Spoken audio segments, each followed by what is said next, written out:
বিশ্বকাপ থেকে ব্রাজিলের বিদায়ের পর থেকেই খবরের শিরোনামে নেইমার জুনিয়র। তবে এবার মাঠের নৈপুণ্য নয়, আলোচনার কেন্দ্রেই তার মাঠের বাইরের কর্মকাণ্ড।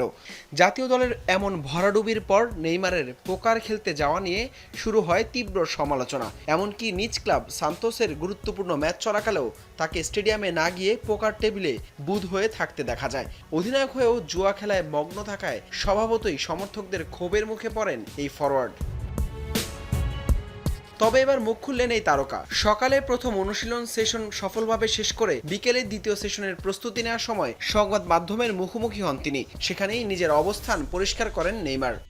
আমি এখানে দ্বিতীয় সেশনের অনুশীলনের জন্য প্রস্তুতি নিচ্ছিলাম, অথচ মূল আলোচনার বিষয় হয়ে দাঁড়িয়েছে ছুটির দিনে আমার পোকার খেলা। আমি সকালে যথারীতি অনুশীলন করেছি, আবার ট্রেনিংয়েও ফিরেছি। নিজের ছুটির দিনটি আমি কিভাবে উপভোগ করব সেটা সম্পূর্ণ আমার ব্যক্তিগত বিষয়। তাই অন্যদের ব্যক্তিগত জীবন নিয়ে অযথা চর্চা না করে সবার যার যার নিজের কাজে মনোযোগ দেওয়া উচিত।